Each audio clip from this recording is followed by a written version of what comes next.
Perennial Seller, by Ryan Holiday. Introduction. Have you ever wondered why some things fade away, and others last forever? Think about it. Every day, thousands of new songs, new books, new movies, and new businesses are born. They explode onto the scene with a flash of light, a burst of hype. For a week, a month, maybe even a year, they are all anyone can talk about. They are trendy. They are viral. And then, they vanish. They become artifacts of a forgotten moment, like a dusty mixtape from a summer long past. But then there are the others. The quiet ones. The ones that stick around. A movie like The Shawshank Redemption, which barely made a whisper at the box office, but 2 decades later, you can find it playing on some channel almost every weekend, and it still feels as powerful as the first time you saw it. A heavy metal band like Iron Maiden, who got almost no radio airplay, yet for 40 years has sold over 90 million albums and still sells out stadiums of 60,000 people all over the world. Or even a simple pair of scissors from a company called Fiskars, which has been around since 1649. Nearly 400 years. These are what author Ryan Holiday calls perennial sellers. They are the timeless, dependable works that don't just sell once, they sell for years, decades, even centuries, paying their creators like an annuity, their value compounding over time. They are not just flashes in the pan, they are fires that burn for generations. And in his profoundly practical book, Perennial Seller, Holiday pulls back the curtain on this elusive art. He's a man who has lived in the trenches of this world, first as the director of marketing for the controversial brand American Apparel, and later as a media strategist for best-selling authors who have sold tens of millions of books. He hasn't just studied this phenomenon, he has engineered it. What he discovered is that creating work that lasts is not an accident. It is not a matter of luck, or genius, or being in the right place at the right time. It is a process, a discipline, a mindset. And today, I'm going to walk you through that process. By the end of our time together, you will understand the hidden architecture behind every classic you've ever loved. You will have a roadmap, not just to create something great, but to make sure that greatness endures. This isn't just about making art, it's about making a legacy. So, let's begin. Book summary. It all starts with a simple, haunting question. Back in 1937, with the world teetering on the brink of war, a British literary critic named Cyril Connolly sat down to write a book. He wasn't trying to predict the next bestseller. He was asking something far more profound. He asked, how do you create something that lasts for just 10 years? Just 10 years. In a world obsessed with overnight success and viral hits, that might sound like a strangely modest goal. But Connolly understood a deep truth. In the grand scheme of history, 10 years is an eternity. Most creations don't even last 10 minutes. Connolly's book, Enemies of Promise, explored this very question. And in a beautiful twist of fate, his own work became the answer. It was reprinted a decade later, then again 60 years after that, and here we are, talking about it today. He didn't just write about creating lasting work, he did it. And that is the dream for every creator, isn't it? To make something that sells while we sleep, that has an impact long after we've moved on, that enters the canon of our field. But most of us fail. And Ryan Holiday argues it's because we're playing the wrong game. We live in a world that screams at us to focus on the short term. It tells us to chase clicks, to hack bestseller lists, to build a social media following for a product we haven't even made yet. A popular piece of advice even suggests that you should spend 20% of your time creating and 80% of your time promoting what you've made. Holiday says this advice is not just wrong, it's a recipe for mediocrity. It's how you create something that disappears with the wind. Because the first and most important rule of creating a perennial seller is this: the work is what matters. Promotion is not how things are made great, it's only how they are heard about. You cannot market your way out of a mediocre product. All the marketing in the world won't save something that is fundamentally flawed. In fact, the better your work is, the less marketing you will eventually have to do. The worse it is, the more you will have to shout, and the fewer people will listen. This is the first stage of the journey, the creative process. And it begins by rejecting the modern world's obsession with shortcuts. It starts with an intention. Not a wish, but a deep, driving need.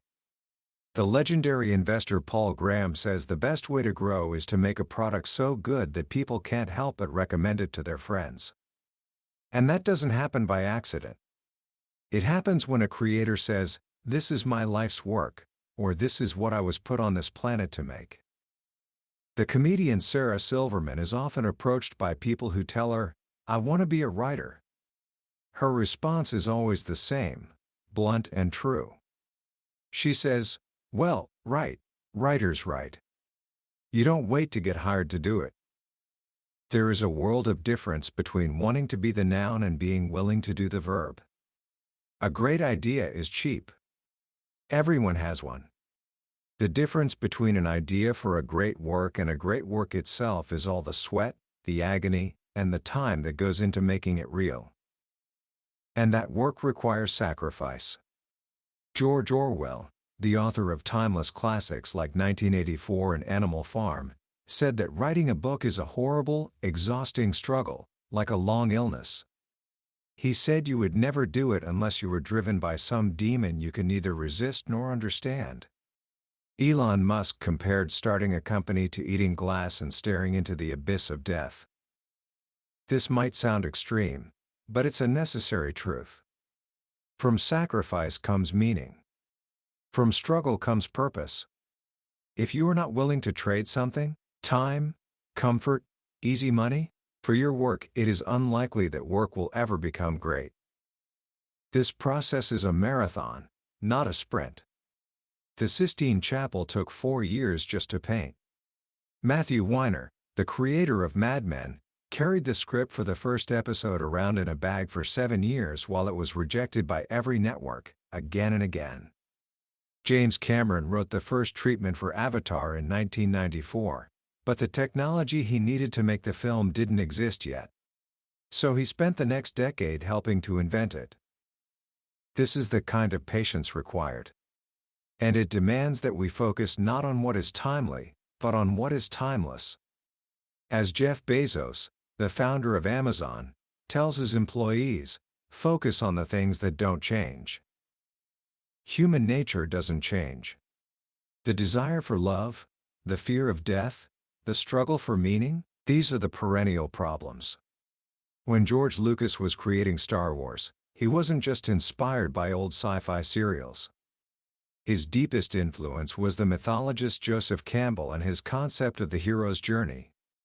The story of Luke Skywalker is rooted in the same epic principles as the story of Gilgamesh, of Homer, even of Jesus Christ. The special effects get old, but the myth remains forever new. This brings us to one of the biggest myths of all, the idea of the lightning strike of inspiration. The belief that great work just emerges, fully formed, from a divine muse. It's a romantic idea. It's also completely false. Ernest Hemingway famously said, "There is nothing to writing. All you do is sit down at a typewriter and bleed." It's a great line, but his own manuscripts tell a different story. He rewrote the ending to A Farewell to Arms 47 different times. Jack Kerouac supposedly wrote on the road in a 3-week drug-fueled blitz. What people leave out is the 6 years he spent painstakingly editing it afterward. Creativity is not a divine act. It is a process of relentless refinement. It's about taking a small, hazy idea and, through work, testing, and feedback, turning it into something real. And that requires testing your ideas early and often. Before a book becomes a book, Holiday says, it should be an article. And before it's an article, it should be a dinner conversation. See how people react? See if the idea resonates. This isn't about letting others dictate your work. It's about finding the germ of a good idea and, through feedback, turning it into a great one. But to do that, you have to answer the single most important question that almost no one asks: who is this for? So many creators want to be for everyone, and as a result, they end up being for no one. Picking a lane isn't limiting. It is the first act of empowerment. The blockbuster musical Hamilton is for people looking for a very different kind of Broadway show. A little book called Worms Eat My Garbage has sold over 165,000 copies by being for one very specific niche: people who want to get into composting. You must be able to say, this is for these people. Stephen King believes every writer has a single ideal reader in mind, and he constantly asks himself, what will she think of this?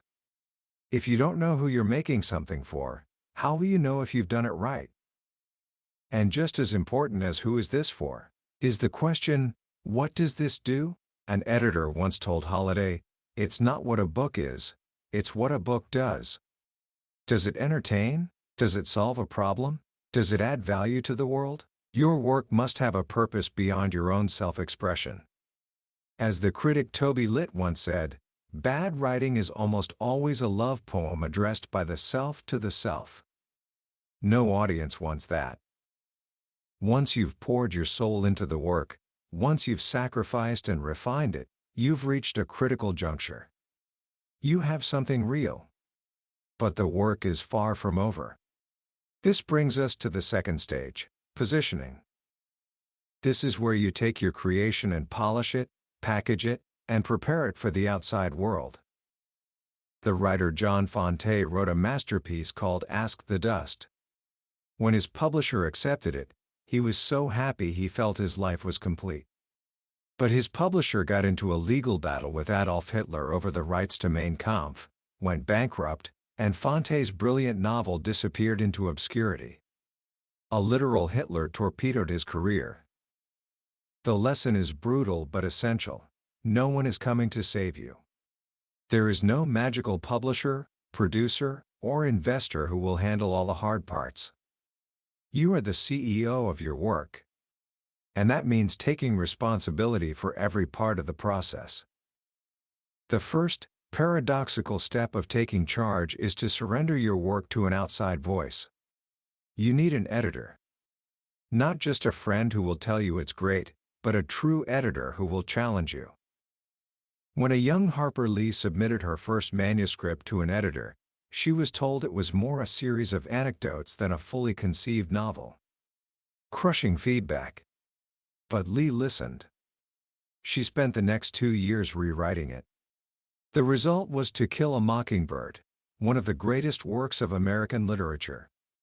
55 years later, that original manuscript was published as Go Set a Watchman. And it proved her editor was right. The book just isn't very good. That is the power of an editor, the difference between a disappointing flop and a world-changing classic. Once you've refined the work, you must define it. Holiday recommends a simple but powerful exercise he calls one sentence, one paragraph, one page. You must be able to describe exactly what your project is, what it does, and who it's for, in those 3 lengths. This is a book/product/film that does this specific thing for this specific audience. If you can't articulate this clearly, how can you expect anyone else to? This exercise forces clarity. It forces you to understand your own work and how it fits into the world. This leads to the 3 critical variables of positioning. 1. Positioning, what your project is and who it is for. 2. Packaging, what it looks like and what it's called. 3. The pitch, how you describe it and what it offers. There's a saying, you can't judge a book by its cover. Holiday calls this total nonsense. Of course you can. That's why books have covers. They are designed to grab your attention and tell you a story before you've even read a word. When Tim Ferriss was creating his first book, he spent hundreds of hours rigorously testing titles. That process produced the iconic title, The 4-Hour Workweek, a brand that launched an entire franchise. Your packaging and your pitch must scream, "Pick me. This is urgent," because you're not just competing with other new things. You are competing with everything that has ever been made. A new TV show has to be better than rewatching The Wire. A new book is competing with Shakespeare. The goal is to make something bold, brash, and brave. To find what Holiday, borrowing from business strategy, calls a blue ocean, an uncontested space where you are not just the best, but the only. When the record producer Rick Rubin first worked with the metal band Slayer, he didn't try to make them more mainstream. He helped them create their heaviest, most extreme album ever, Rain in Blood. He knew that the best art divides the audience. Half the people will hate it, and half will absolutely love it. And it's the lovers who will carry your work for decades. You've created something great. You've positioned it perfectly. Now, you have to get it to the people. This is stage 3, marketing. And the first rule of marketing is to accept a humbling truth. At the start, nobody cares about what you have made. They are busy. They have been burned before. It is your job to make them care. And you cannot pass this job on to someone else. If you don't see any salespeople, Holiday says, echoing Peter Thiel, then you are the salesperson. So, what is the goal of marketing? It's not hype. It's not advertising. It is one thing, and one thing only, to create word of mouth. Word of mouth is the single most powerful force in the life of a product. Over the long haul, it is the only thing that lasts. All of your marketing efforts should be designed as a catalyst for that fire. And the best way to start a fire is to give people a spark for free. The technologist Tim O'Reilly said it perfectly: the problem for most artists isn't piracy, it's obscurity. We are so worried about people stealing our work that we forget that being unknown is a far worse fate.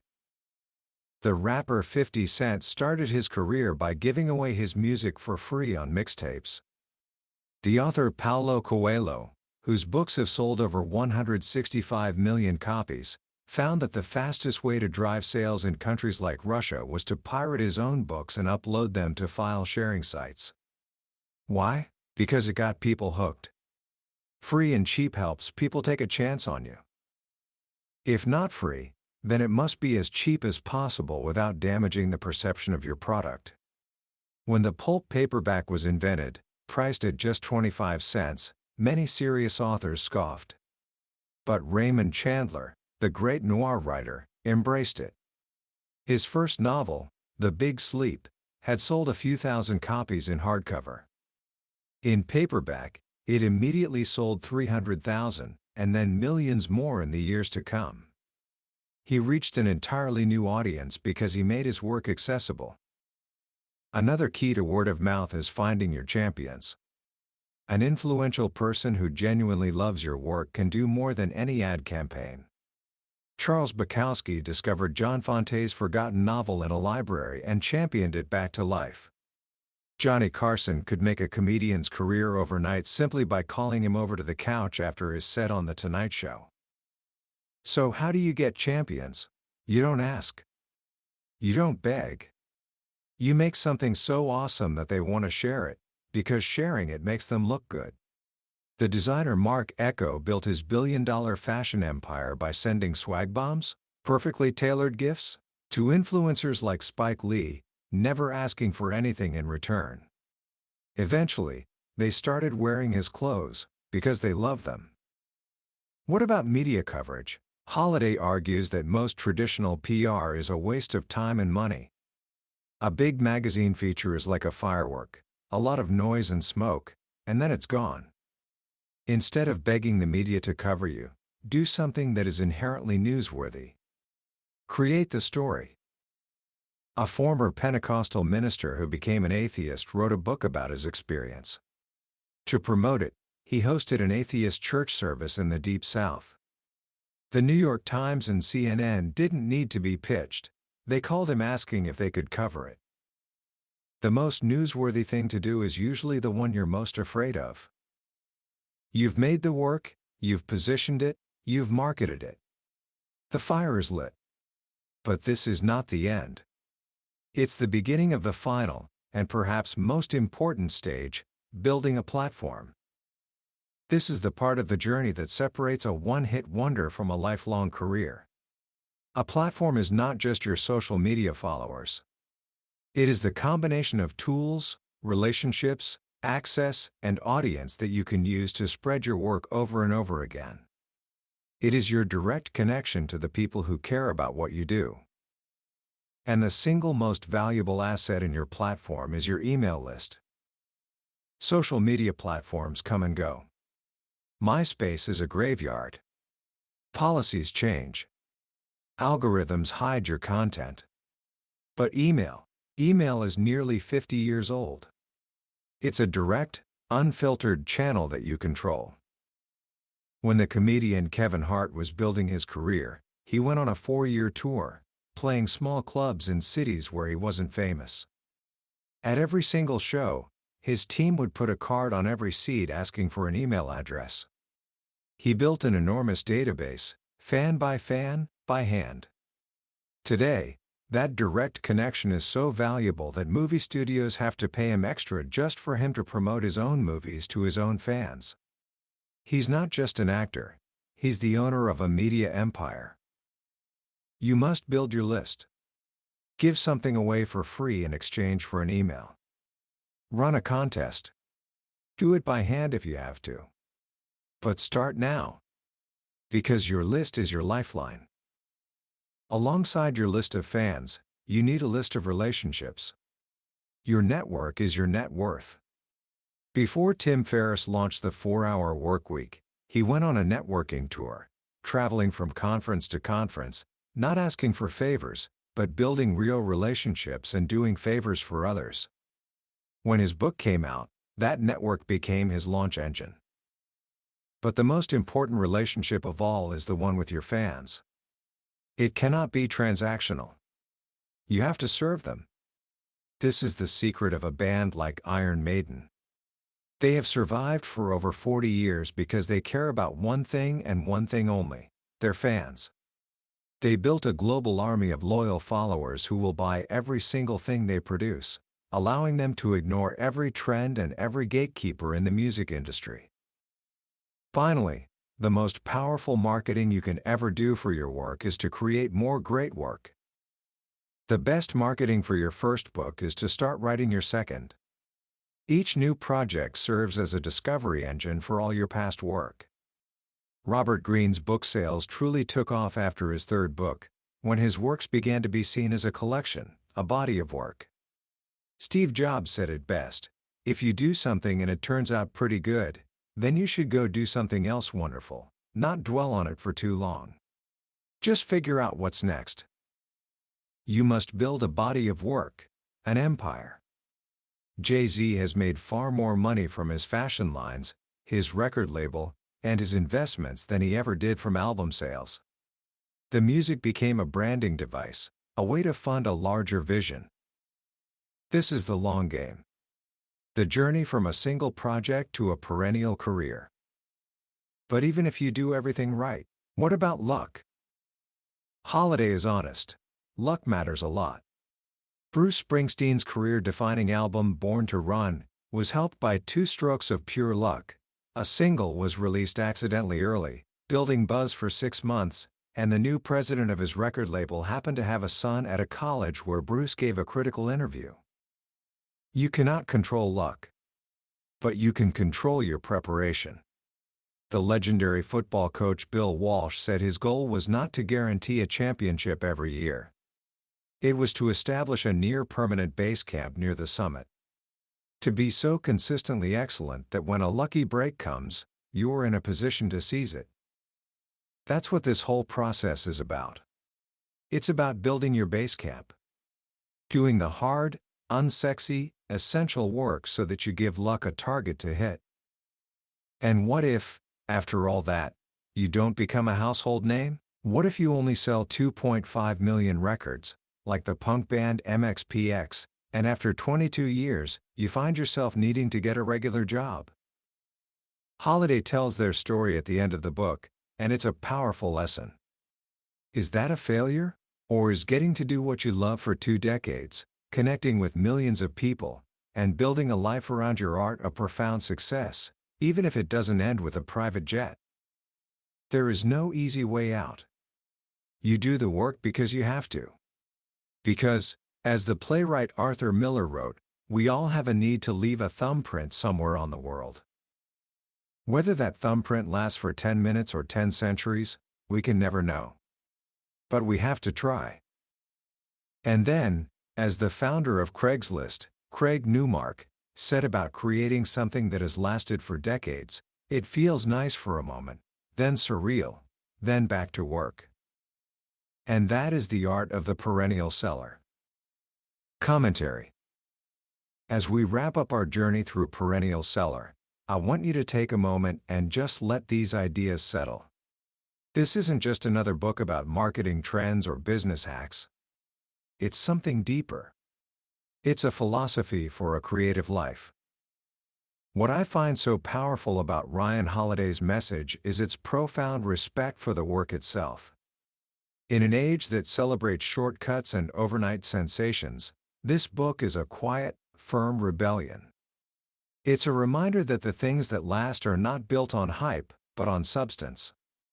They are forged in sacrifice, patience, and an almost obsessive dedication to craft.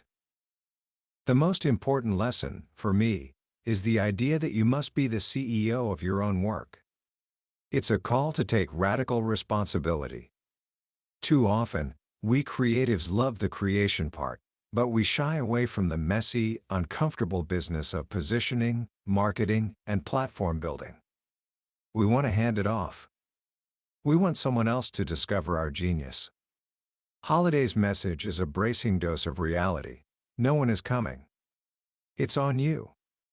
And that's not a burden, it's an incredible opportunity. It's the path to true artistic freedom. So, how can you start applying these ideas today, right now? Let me offer just a few simple actions.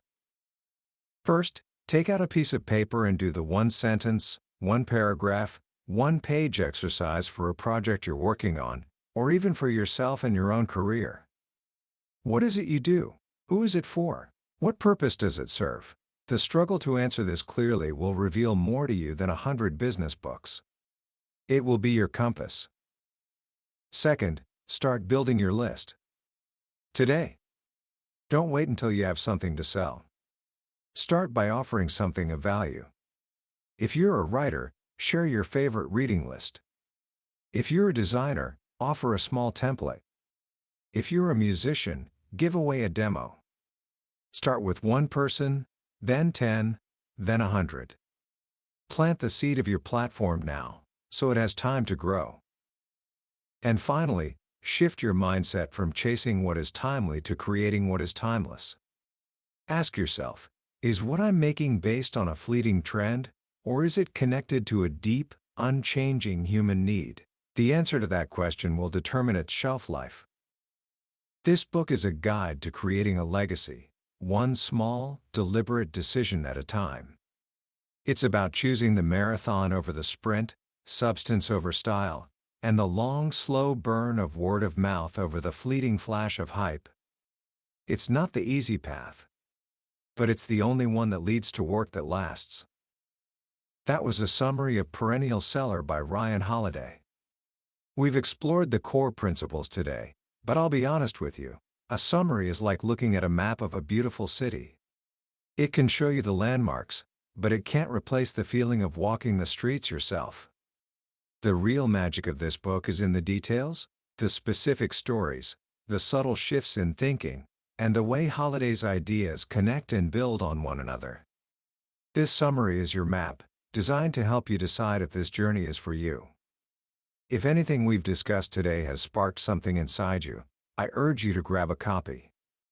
Reading it isn't just learning, it's an experience that can fundamentally change how you approach your life's work. A link to the book is in the description below. Also, if you found this summary valuable, please take a moment to click that subscribe button. We journey into a new, life-changing book from the Billionaire's Bookshelf every week, and I would be honored to have you join us. Let's keep learning and growing together.